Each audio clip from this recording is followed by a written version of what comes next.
नमस्कार, बहुत स्वागत है आपका। मैं हूं आपके साथ योगेश पांडे। सीएम योगी आदित्यनाथ राजभवन बस्ती में एक निजी कार्यक्रम में शामिल होने पहुंचे थे और इस दौरान सीएम योगी ने युवराज औरंगजेब राज सिंह को आशीर्वाद दिया। कार्यक्रम को लेकर जिला प्रशासन ने पुख्ता इंतजाम किए थे।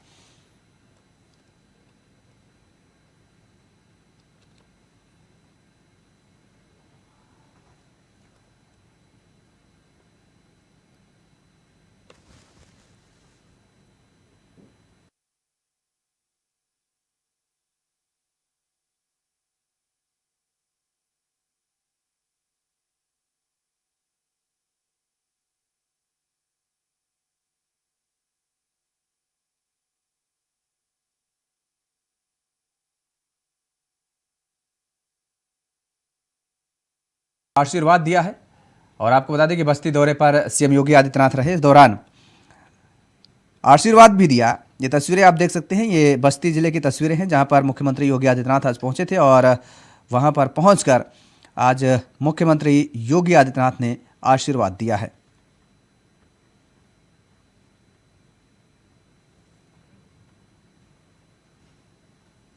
और इसी खबर पर ज्यादा जानकारी के साथ हमारे साथ फोनलाइन पर बने हुए हैं बबूंदर यादव हमारे साथ। बबूंदर, क्या कुछ और जानकारी है?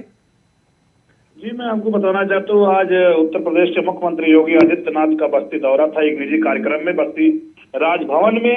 यहाँ की बस्ती के राजा थे, जो है राजा हैं माना जाए तो। राजा इस समय जैसे पहले की बात हो, लेकिन अब राजा तो राजतंत्र है नहीं, लेकिन बस्ती राजभवन में इन्होंने राजा ऐश्वर्य राज के पुत्र के मुंडन संस्कार में और बहन के रिसेप्शन में जो है मुख्यमंत्री योगी आदित्यनाथ पहुंच करके जो है दोनों को आशीर्वाद दिया और बधाई दिया और साथ ही परिवार से मुलाकात कर और कार्यकर्ताओं से भी मिले और उसके बाद जो है ये बस्ती से लखनऊ के लिए रवाना हुए। बिल्कुल। इस दौरान मुख्यमंत्री योगी आदित्यनाथ से पत्रकारों से वार्ता भी की क्या? यदि की तो क्या कुछ कहा इस दौरान?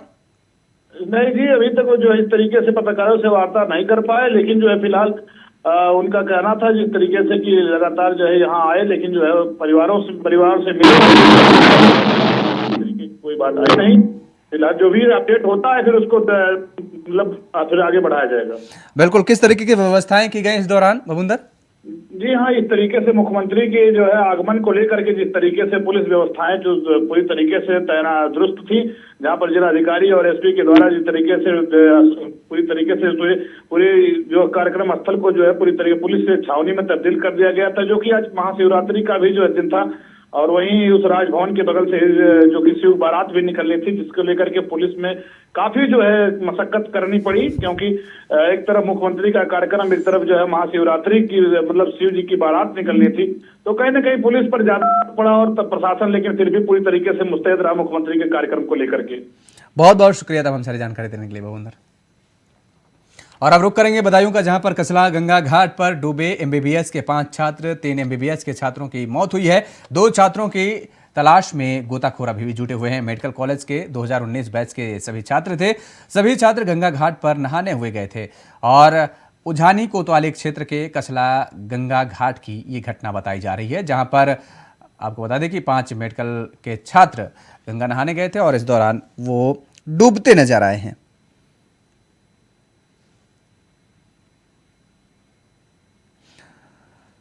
तो ये खबर बदायूं से आपको बता दें कि जहां पर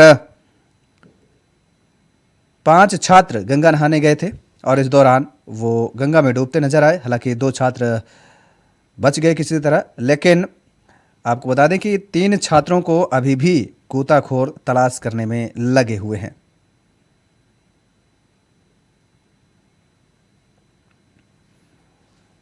बदायूं से खबर है जहां पर यह बड़ा हादसा हुआ है। आपको बता दें कि 2 छात्रों की तलाश अभी भी जारी है। मेडिकल कॉलेज के 2019 बैच के हैं ये सभी छात्र। और इसी खबर पर ज्यादा जानकारी के साथ हमारे संवाददाता सौरभ पाल हमारे साथ फोन लाइन पर बने हुए हैं। सौरभ, क्या कुछ मामला है? बदायूं में बताया जा रहा है कि छात्रों के डूबने की खबर सामने आई है। जी बिल्कुल, मैं आपको बता दूं, जनपद बदायूं का मामला है। ये मेडिकल कॉलेज के छात्र थे। 5 छात्र कचला घाट पर गए हुए थे, आप उनकी डूबने से मौत हो गई, जिनमें 3 के सब मिल गए हैं, बाकी 2 की अभी तलाश जारी है। जी बिल्कुल। प्रशासनिक अमले की तरफ से क्या कुछ जानकारी दी गई है? जी बिल्कुल, मैं आपको बता दूं, सूचना पर पुलिस फोर्स और जिलाधिकारी Budaun Manoj Kumar Singh, SSP doctor OP Singh भी मौके पर पहुंचे।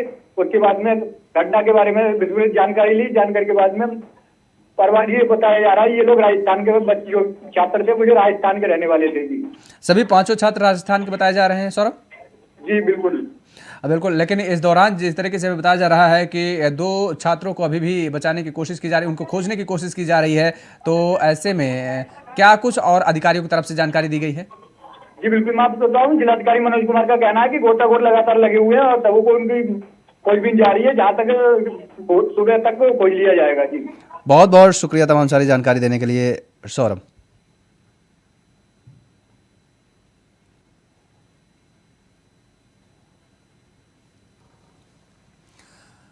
और मुरादाबाद जिले के प्रभारी मंत्री जितिन प्रसाद ने शिवरात्रि की बधाई दी है। जिले का प्रभारी मंत्री बनाने के लिए मुख्यमंत्री का आभार भी जताया है। मंत्री ने कहा है, ग्लोबल इन्वेस्टर समिट सोच से ज्यादा सफल रहा है। लोगों में इसे लेकर जबरदस्त उत्साह देखने को मिला है। निवेशकों के लिए पॉलिसी में भी बदलाव को लाया जा रहा है। इसके साथ ही कहा कि प्रदेश की कानून व्यवस्था समेत तमाम चीजें सुधर रही हैं।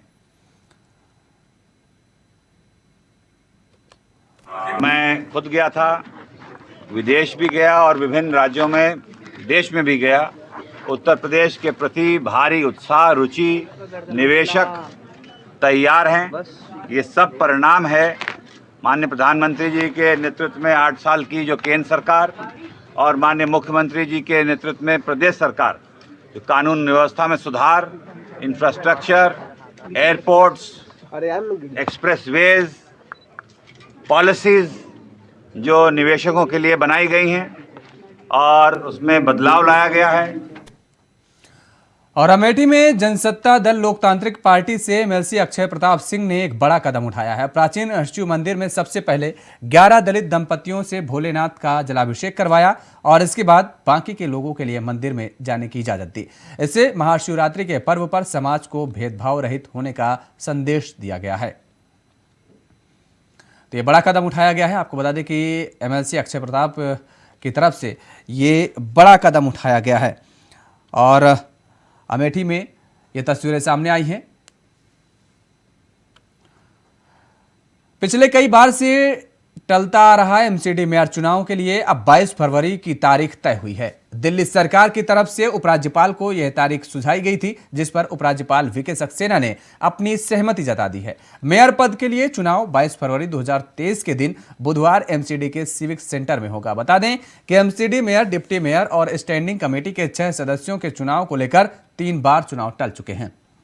तो एमसीडी के चुनाव पर मचा था अभी तक बवाल और अब तारीख तय हो गई है। मेयर इलेक्शन को लेकर यह फैसला हुआ है। 22 फरवरी को दिल्ली को लेकर मिलेगा मेयर और 22 फरवरी को एमसीडी मेयर चुनाव होने हैं। एलजी ने केजरीवाल सरकार के प्रस्ताव को मंजूरी दे दी है और यह मंजूरी महज 2 घंटे में मिल गई है। मैंने आज एलजी साहब को ये चिट्ठी भी लिखी है, आप लोगों को उस चिट्ठी की कॉपी भी दे दी है और मेरी एलजी साहब से अपील है कि इस तरह से गुंडागर्दी करके दिल्ली को चलाने की कोशिश मत कीजिए। दिल्ली के कामों में, चुनी हुई सरकार के काम में इस तरह से गुंडागर्दी करके दखलंदाजी मत कीजिए। वो एक बहुत बड़े संवैधानिक पद पे बैठे हैं, उनकी जिम्मेदारी है न्याय होना चाहिए। सुप्रीम कोर्ट के अंदर केस चल रहा है तो उनकी जिम्मेदारी है एक फादर फिगर की तरह की सारी पार्टियों का पक्ष सच्चाई के साथ रखा जाए, फिर जो भी कोर्ट निर्णय ले। लेकिन उन्होंने उसको करने से रोका। ये तो अच्छा हुआ, जो मुद्दे थे दिल्ली सरकार से सुप्रीम कोर्ट को कुछ पूछने की जरूरत नहीं पड़ी। सुप्रीम कोर्ट को 5 मिनट के अंदर मुद्दा समझ में आ गया।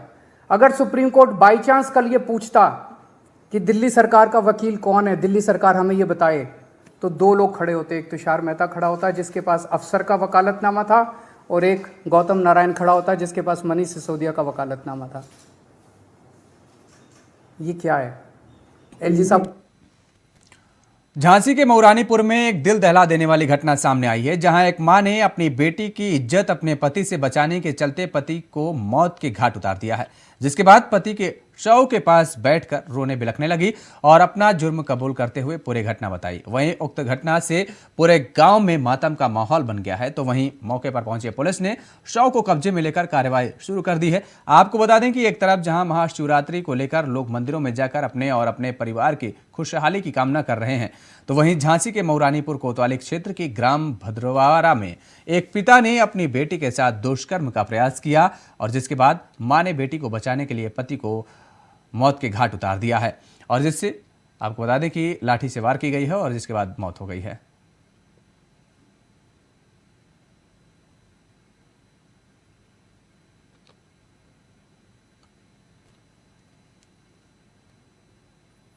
यहां पर रुकेंगे एक छोटे से ब्रेक के लिए। ब्रेक के बाद फौरन हाजिर होते हैं।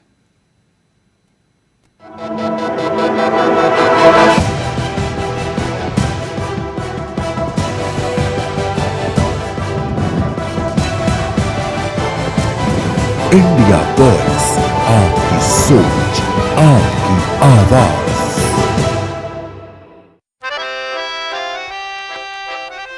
डैडी को पसंद क्लासिकल गाना और बेटा यमला पगला दीवाना, दोनों के अलग है रंग पर दोनों का एक अनोखा स्वाद। कमला पसंद, अनोखा स्वाद। रोज सब्जी का स्वाद बढ़ाए और घर वालों का प्यार पाए। गोल्डी सब्जी मसाले, जहाँ जाए रिश्ता बनाए गोल्डी मसाले।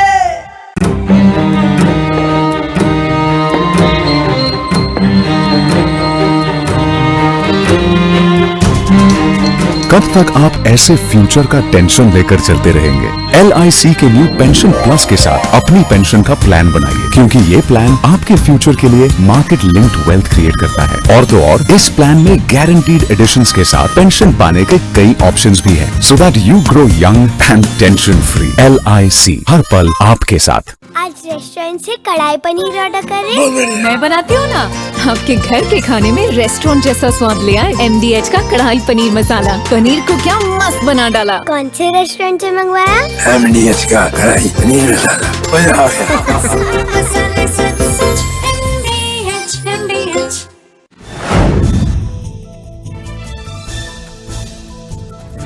देश के अगले आम चुनाव को लेकर बिहार के सीएम नीतीश कुमार ने कहा कि भारत जोड़ो यात्रा के बाद अब कांग्रेस को आगे आना चाहिए और विपक्षी एकजुटता में देरी नहीं करनी।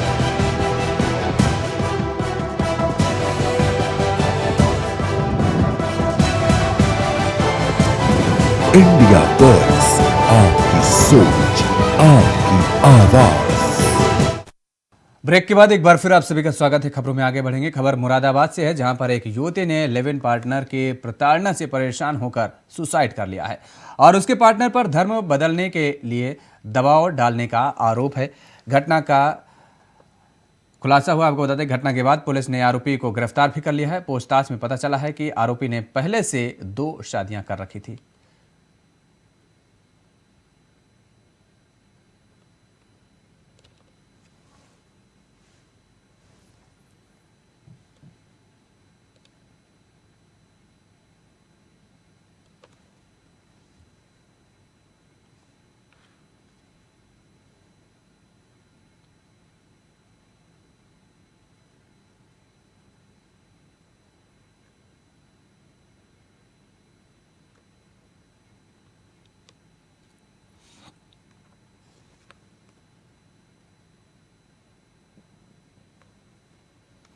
तो मुरादाबाद में युवती ने सुसाइड किया है, ये खबर सामने आई है। हरदोई के थाना मिर्कापुर गांव में शॉर्ट सर्किट से घर में रखे छप्पर में आग लग जाने से एक महिला की जलकर मौत हो गई है। तो वहीं बाइक समेत अन्य घरेलू सामान जलकर राख हो गया है। वहीं घटना की सूचना मिलते ही मौके पर पहुंचे पुलिस ने शव को कब्जे में लेकर पोस्टमार्टम के लिए भेज दिया है।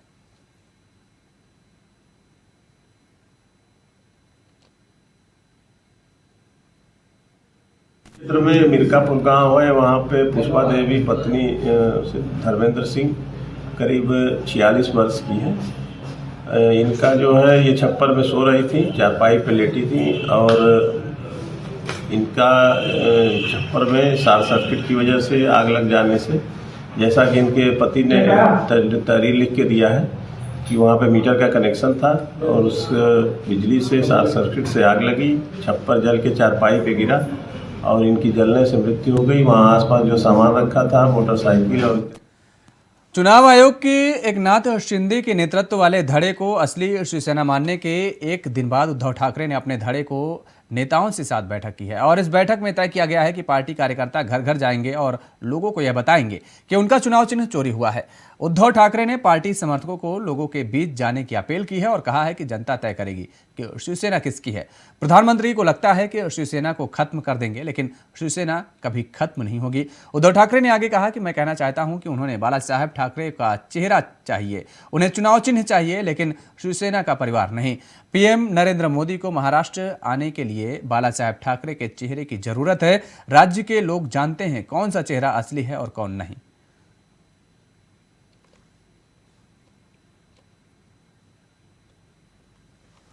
महाशिवरात्रि के पावन पर्व पर मिर्जापुर के बूढ़ेनाथ जी के मंदिर से भगवान शिव और माता पार्वती की भव्य पालकी यात्रा निकाली गई। पालकी यात्रा में प्रदेश के प्राविधिक शिक्षा, उपभोक्ता संरक्षण और बाट माप मंत्री आशीष पटेल और राज्य मंत्री स्वतंत्र प्रभार आयुष, खाद्य सुरक्षा और औषधि प्रशासन दयाशंकर मिश्रा, दयालु नगर विधायक रत्नाकर मिश्र, अष्ट कौशल महंत स्वामी डॉक्टर योगानंद गिरी के साथ पालकी यात्रा में शामिल हुए और पालकी यात्रा का विधिवत पूजन अर्चन और मंत्रोच्चार के साथ आरती कर पालकी यात्रा को रवाना किया।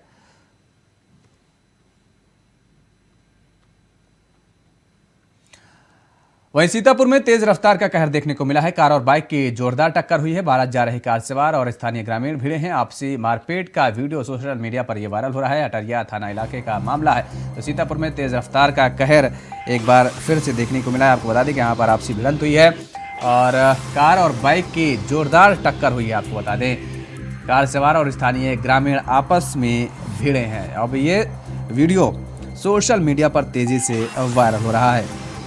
तस्वीरें आप देख सकते हैं किस तरीके से झड़प नजर आ रही है।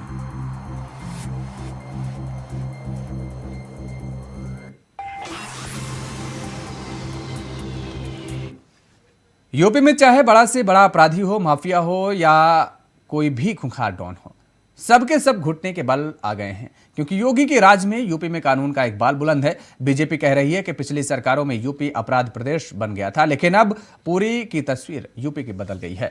हम यूं ही नहीं कह रहे हैं, बल्कि आंकड़ों के आधार पर आपको बता रहे हैं। उत्तर प्रदेश के अंदर पिछले 1 साल में 47 मामलों में सांसद और विधायकों को सजा हुई है। इसके साथ ही पिछले 3 साल में एमपी एमएलए कोर्ट ने 53 मामलों में दंड दिया है। इस रिपोर्ट को देखिए।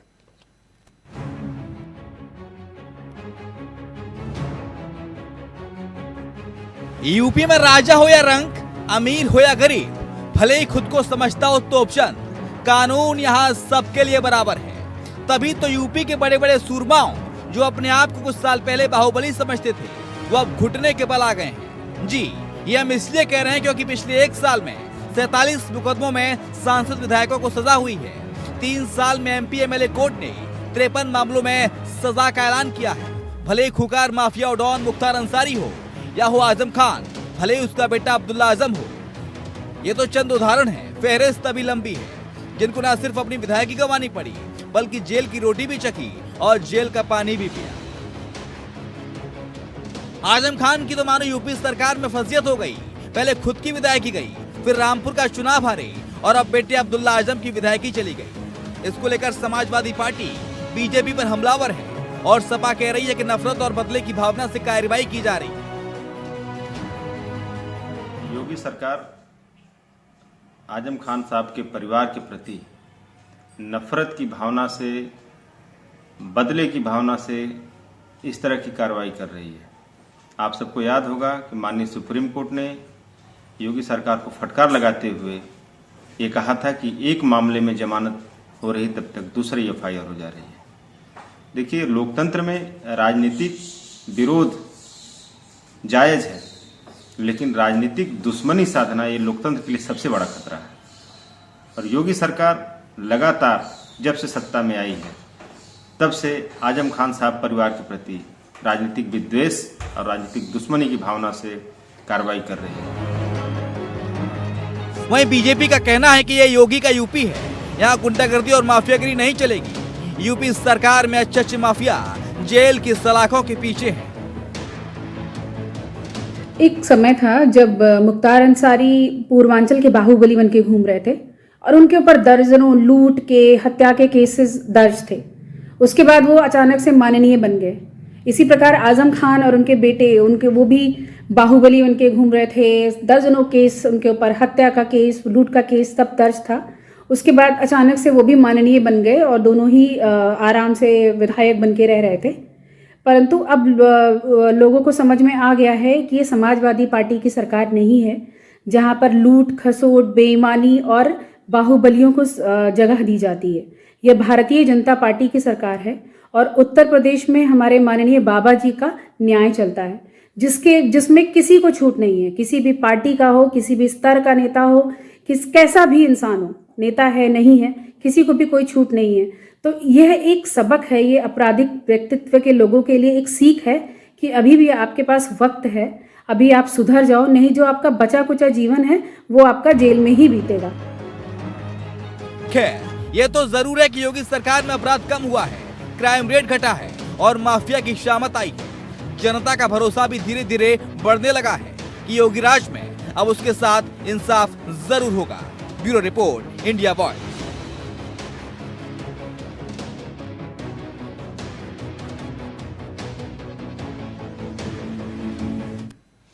इस बुलेटिन में फिलहाल इतना ही। खबरों के लिए आप बने रहिए इंडिया वॉइस के साथ। नमस्कार।